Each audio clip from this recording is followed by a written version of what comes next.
உண்மையிலே எனக்கு ரொம்ப கஷ்டமா இருக்கு. ஏன்னா தன சுயநலத்துக்காக சந்திரபாபு நாயுடு கடவுள் கூடவே விளையாடுறாரு. இது வரைக்கும் அவர் லைஃப் பொலிட்டிக்கலா நீங்க பார்த்தீங்கன்னா சந்திரபாபு நாயுடு சுயநலத்துக்காக யாரை வேணாலும் பலி கொடுப்பாங்கங்கிறது நீங்க ஹிஸ்டரி பார்த்தாலே தெரியும். ஃபர்ஸ்ட்ல பொண்ணு கொடுத்த மாமாவை சிஎம் ஆகணும்னு பலி கொடுத்துட்டாரு. அப்புறம் சிஎம் ஆக்குறேன்னு சொன்ன புரந்தேஸ்வரி ஹஸ்பண்ட இவரு சிஎம் ஆகுறதுக்கு பலி கொடுத்துட்டாரு. அதுக்கப்புறம் ஜூனியர் என்டிஆர் ஹரிகிருஷ்ணாவை எப்படி பலி கொடுத்தாரோ நீங்க பாத்தீங்க. அதுக்கப்புறம் நான் கம்பைன் ஸ்டேட் இருந்தா லைஃப்ல சிஎம் ஆக முடியாதுன்னு நினைக்கும் போது ஸ்டேட் ரெண்டாக்கிட்டு சிஎம் ஆகுறதுக்காக ஜனங்களோட பவிஷ்யத்தோட எப்படி விளையாடி இருக்காங்க நீங்க பார்த்திருக்கீங்க. இப்போ எலெக்ஷன்ஸ்ல நீங்க பார்த்திருப்பீங்க எப்படியாவது ஆட்சிக்கு வரணும்னு எவ்வளவு பொய்யான ப்ராமிசஸ் எல்லாம் பண்ணிருக்காங்க. இவிஎம்ல எவ்வளவு மேனேஜ்மெண்ட் பண்ணிட்டு எப்படி வந்தாரோ எல்லாருக்கும் தெரியும். ஆனா ஆட்சிக்கு வந்தா இந்த 100 நாள்ல அவர் ப்ராமிஸ் பண்ண எதுவுமே ஜனங்களுக்கு பண்ண முடியல.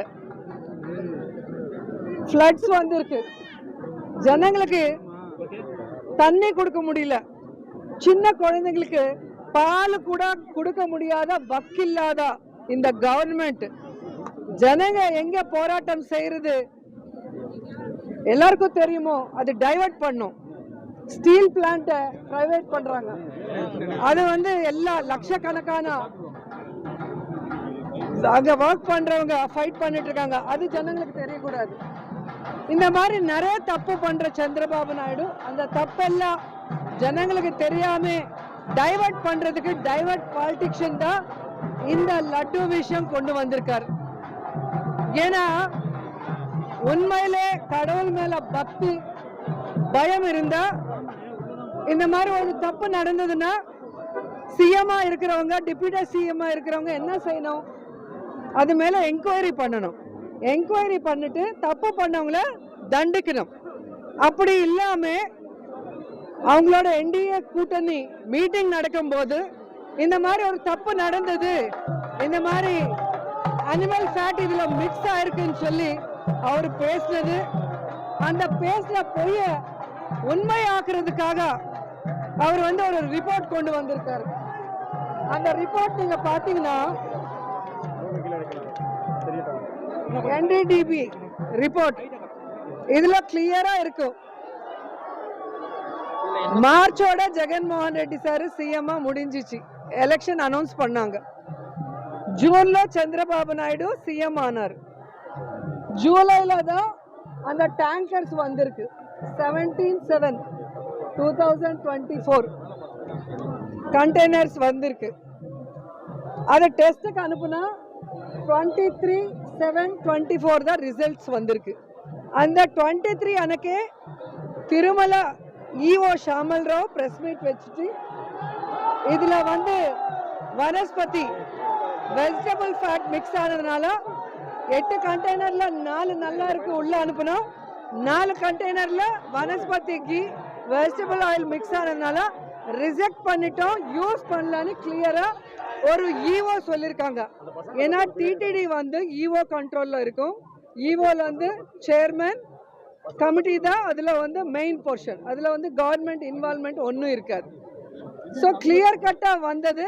நீங்க சிஎம்மா இருக்கும் போது சந்திரபாபு நாயுடு கண்டெய்னர் வந்தது, சாம்பிள் எடுத்தது, ரிப்போர்ட் வந்தது, எல்லாமே உங்க கவர்மெண்ட்ல தப்பு நடக்கல, அது யூஸ் பண்ணல, அது வெஜிடபிள் ஆயில்னு ஈஓ சொல்லிருக்காங்க.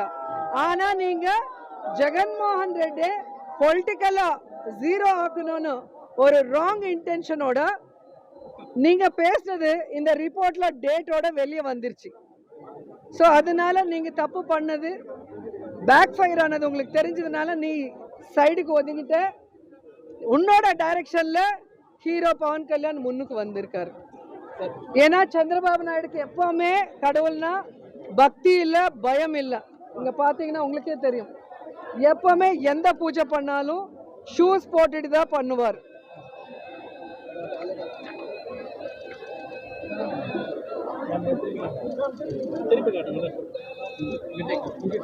எந்த பூஜை பண்ணாலும் ஷூஸ் போட்டுட்டு தான் பண்ணுவார். நீங்க எந்த எந்த போட்டோ வேணாலும் பாருங்க, எந்த போட்டோ பார்த்தாலும் ஷூஸ். அவங்களுக்கு வந்து கடவுள்னா பக்தி இல்ல, பயம் இல்ல. ஸோ ஒரு வாட்டி உங்களுக்கே தெரியும், வெய்யிக்கால மண்டபம் திருமலையில் அவர் டெஸ்ட்ராய் பண்ணுறதுனால அதே திருமலையில் பாம் பிளாஸ்ட் ஆயிருக்கு. ஸோ கடவுள் பனிஷ்மெண்ட் கொடுத்தார். ஆனாலும் புத்தி வராமல் மறுபடி தப்பு பண்ணிட்டு இருக்காரு. அவர் வந்து ஜெகன்மோகன் ரெட்டி டார்கெட் பண்ணுறன்னு நினைக்கிறார். ஆனால் இன்னைக்கு வந்து ஆந்திராவில் மட்டும் இல்லை, இந்தியாவில் மட்டும் இல்லை, உலகம் முழுக்க வெங்கடேஸ்வர சுவாமியை பூஜை பண்ணுறவங்க பக்தியோட அந்த லட்டுவை வந்து பிரசாதத்தை வந்து தம்ம அதிருஷ்டமா நினைச்சு சாப்பிட்றவங்கள வந்து ஒரு கன்ஃபியூஷன்ல போட்டுட்டு இன்னைக்கு சாமி மேலே இந்த மாதிரி ஒரு தப்பு நடந்தது, இந்த மாதிரி వెనకాతల రోజాకి వ్యతిరేకంగా నినాదాలు చేస్తున్నారు. అది వింటుంది.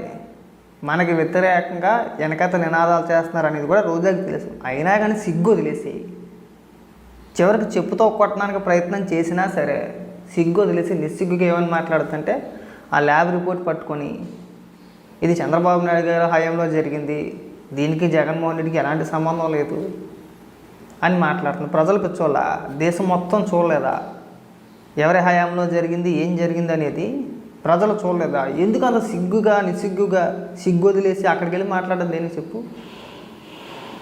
ఇక్కడ ఉండదంట, ఏపీలో ఉండదు. ఇక్కడ ఎందుకంటే ఇక్కడ మన పనికిమాల పోరం బొక్క మాటలు ఎవడో నమ్మడవు.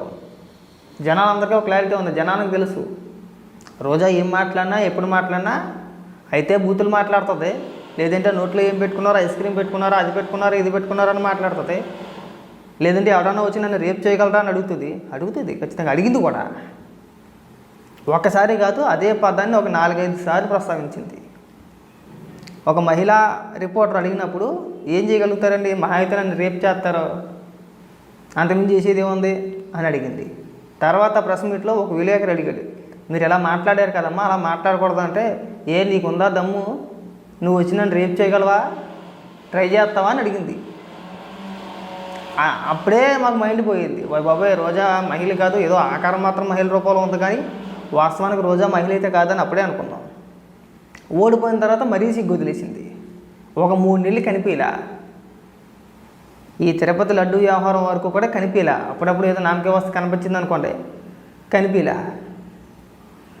ఇక్కడ మాట్లాడాల్సిన కాడికి మాట్లాడింది తాగేసి, ఎక్కడిదాకా తాగేసి ఏమేం మాట్లాడాలో అన్నీ మాట్లాడేసింది. ఇక్కడికి రాదంట. అధికారంలో ఉన్నప్పుడు వారానికి 3 రోజులు 4 రోజులు తిరుపతిలోనే ఏడ్చేదానివి. ఇవాళ ఎందుకెళ్ళవమ్మ తిరుపతి, ఎందుకెళ్ళి చెప్పులతో కొడతారనా? తమిళనాడులో కొట్టపోయారు, చెప్పులతో కొట్టపోయారు రోజైనా, అయినా కానీ సిగ్గు శరం అనేది లేదు, చెప్పేసరిపోయారు. ఇంకా నిజంగా కొడితే బాగుంది చెప్పుతోటి.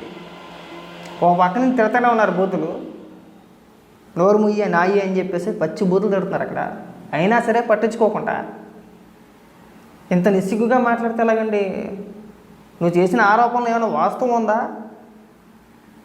అక్కడికి వెళ్ళి ఎన్టీ రామారావు గారి గురించి మాట్లాడుతుంది, హరికృష్ణ గారి గురించి మాట్లాడుతుంది, పవన్ కళ్యాణ్ గారి గురించి మాట్లాడుతుంది, జగన్మోహన్ రెడ్డి వీరుడు ధీరుడు సూర్యుడు అంటుంది, చంద్రబాబు నాయుడు గారు ముఖ్యమంత్రి అవ్వడానికి పార్టీని వెనుపోటు పొడిచి లాక్కున్నారని చెప్పేసి అని అంటుంది. చంద్రబాబు నాయుడు గారు రాజకీయం కోసం తన స్వలాభం కోసం ఏ స్థాయి కన్నా దిగజారిపోతారని చెప్పేసి రోజే మాట్లాడుతుంది తమిళనాడుకి వెళ్ళి.